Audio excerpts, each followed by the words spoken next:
Okay, so Goodyear cooked with this one, and so did one other driver who captured a not so surprising win at Richmond Raceway. However, this win means that it is going to be a tight battle for those final spots in the playoffs heading into the last race of the regular season. Let's talk about it.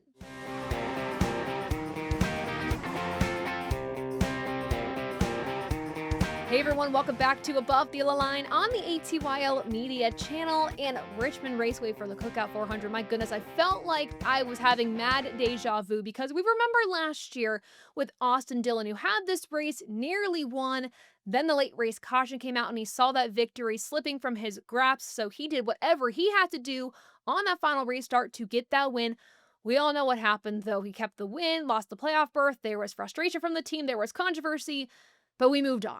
So going into this year's Richmond race, this three-team had something to prove, and they absolutely proved it. Austin Dillon, leading 107 laps, got the win in the Cookout 400, a little bit of redemption from last year. Now, I know what you're going to say. You're going to say, well, Taylor, what if the late race caution did come out during this race? What would have been done?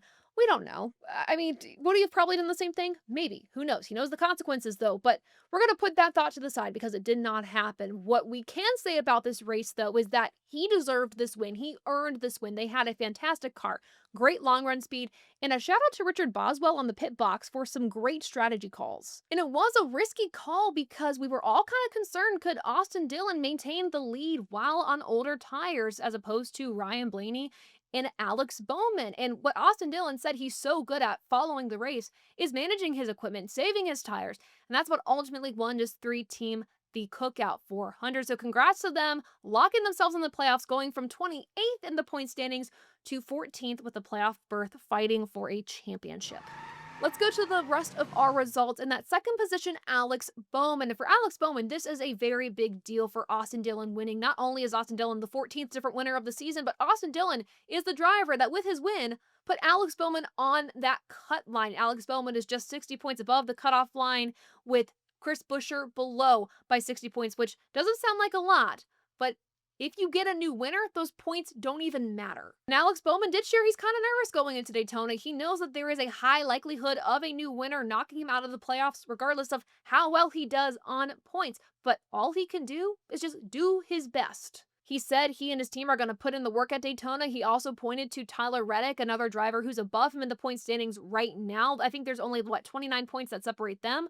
Pointed out that Tyler Reddick had a bad race at Richmond, didn't get the points he needed, so at least that could be a saving grace for Bowman, knowing that they're close enough in the points that maybe he'll be okay. But still, very interesting situations going into Daytona points-wise. Now we go to the third place finisher of Ryan Blaney, his first top five at Richmond. And fourth, Joey Logano. He started at the back of the pack due to an unapproved adjustment prior to the green flag, and then, of course, came back to finish fourth. And fifth, another Penske driver, Austin Cindric. Great to see him getting a top five. He actually brought the same setup that Joey Logano did, and he found success with it. So great for Austin Cindric in that sixth position. Kyle Larson, seventh. Daniel Suarez, 2 top 10s in a row. A good result for him as he's auditioning for a spot in whether it be Truck, Xfinity, or Cup for next season. So good for him with that result. In that eighth position, Brad Keselowski. And I want to pause here for a second because Brad was the only RFK driver to finish inside the top 10, which is crazy to say considering Ryan Preece won the pole for this event, his second pole in the NASCAR Cup Series ever in his career. And Chris Buescher has won at this track before. Chris Buescher's very good at this track. But when it came to the race, they did not have what they needed. The strategy calls were not great for those two cars. And ultimately, they didn't do what they needed to do, which at this point was win to get themselves into the playoffs. And you hate to see it for those two guys who had a really good shot of doing something good this weekend and ultimately fell pretty short. And then, of course, rounding out your top 10, Denny Hamlin. And Denny Hamlin had to fight this race. My goodness, between pit road errors, multiple, I should add, speeding penalties. It was just a rough race for that 11 team, but they bounced back to finish inside the top 10. We talked about the point situation just a little bit in our results, but let's really dive into it here, starting with William Byron. During this race, William Byron clinched the regular season championship against his teammate Chase Elliott. So congrats to that 24 team. What really sealed the deal here is Chase Elliott did not finish this race at Richmond because of a just really bizarre incident. On lap 198, Kyle Busch was on the outside of Ross Chastain and Brad Keselowski, a 3-wide move. It was really close quarters racing there. Kyle Busch scraped the wall, scraped against Ross Chastain. Ross Chastain went into Brad Keselowski. And as Busch moved forward through the pack, he got into the back of Chase Briscoe, which, by the way, Chase Briscoe was also clipped on the nose by the back of Kyle Larson. You're seeing this on your screen, so you know what I'm talking about. But it was a crazy situation where just nothing worked out. Chase Briscoe spinning on track then caused a multi-car pileup that Chase Elliott made his way through. And then, unfortunately, as Kyle Busch was making his way through that incident, ran into Chase Elliott, which I don't think either of the two saw each other on track with where they were, but super unfortunate that that final run-in from Kyle Busch with another driver ended up ruining Chase Elliott's day, because he had a pretty good day brewing. And what is crazy to me is that despite Kyle Busch running into 3 other cars on track and the awful start to the race that they had, they still managed to finish inside the top 20. Don't know how they did it, but my God, that was just one of the weirdest wrecks I've seen this season. One of the, I guess, stupidest ones, for lack of a better word. All that said, William Byron is your regular season champ, and he gets extra points to take with him into the playoffs, which is a very big deal. That should help him move past the first round pretty easily. All things considered, things have gone awry in the past, but it should give him a great boost going into the playoffs.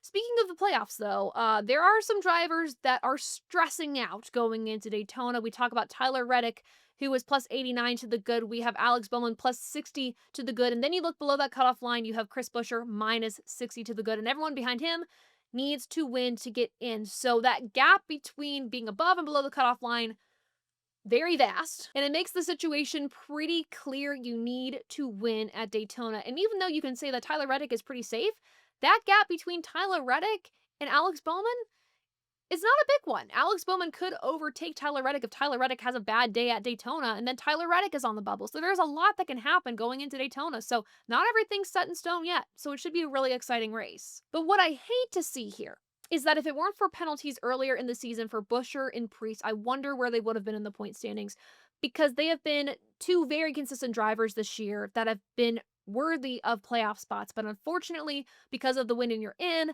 that's not the case. Now, this could be a moot point because one of them could win at Daytona, but going back to the idea of the win and you're in, you see SVG, who was outside the top 30 in points, getting a win this season and locking himself into the playoffs, which rubbed some people the wrong way.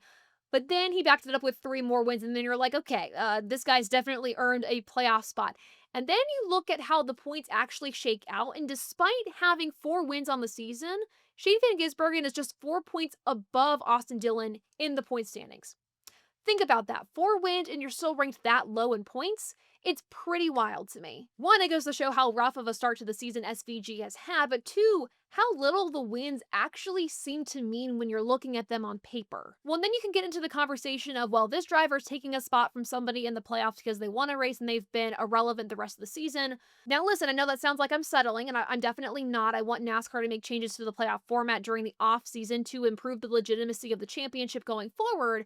But for the rest of this year, this is what we've got. And to Austin Dillon's credit, they had the car to beat today. And they won the race, but what I hate about this format is that team could have deserved the win and definitely did, but it feels a little soured by the fact that they've been irrelevant the rest of the season and now they're fighting for a championship. And I know this is nothing new, and this is the playoff rule that NASCAR has set forward. You win and you're in, so nothing against Austin Dillon. I'm not mad at Austin Dillon. Let's be very clear. Not mad at him for winning. But it does hurt my soul to know that drivers like Priest and Buescher could have been so consistent this year and still missed out on a chance to fight for a championship. So I will leave it at that. I want to know your thoughts in the comments below. Now let's go to our race rating above or below the yellow line. And I gotta be honest, you guys, this was my favorite short track race of the season, which is shocking considering how much crap I've given Richmond Raceway in the past. Now, I love Richmond Raceway's facility. It is one of the best facilities on the NASCAR schedule. It is gorgeous, well put together. Just the product has not been there. But thanks to Goodyear and NASCAR, the product for this race was spectacular. Now, I understand the tire is a band-aid to the problem, which is this car. I'm not oblivious to that. We've talked about it multiple times on this show, on this platform. But Goodyear and NASCAR brought a great tire that had incredible fall-off to really put together some of these odd, cool, fun strategy calls for these teams. It got to a point where a lot of the drivers were asking over the radio, is this a pass for position or what is this? Because they didn't really know where they stood because there were so many different strategies going on. Are these teams going to do a one-stop strategy, a two-stop, a three-stop strategy? Where are things going to fall? And it was very interesting to watch. This tire was so good that in the start of the stage, there was like a 1 second or more difference between drivers who had new tires and drivers who were on old tires, so they could unlap themselves. It was like really interesting. And interesting and short track racing are two words that just haven't gone together recently, but they've gone together this race, and I loved it. It was great. I'm going to give it a 72% above the yellow line. I was pretty excited about this one. Also, something to note too was that this was a sold-out crowd at Richmond Raceway. Of course, moving the dates from 2 to 1 on the schedule helped get butts in seats. You have playoff anticipation. You have what happened last fall, people wanting to come back and see what's going to happen again. Overall, a success for Richmond. Really love that this track had a good race. Again, 72% above the yellow line. Makes me hopeful for short track racing in the future, so fingers crossed we're moving in the right direction. What are your thoughts on the Cookout 400? Let me know in the comments below. And as a reminder, we're racing again on a Saturday night this coming weekend at Daytona starting at 7:30 p.m. Eastern Standard Time on NBC. So mark those calendars. Do not forget, it should be a good race, the final race before the playoffs begin. But that is it from this episode of Above the Yellow Line. Make sure to go to AboveTheYellowLine.com to see more of our content and learn more about what we do, what we talk about, and all those good things. But thank you all so much for tuning in. And until next time, I'll see ya. Bye.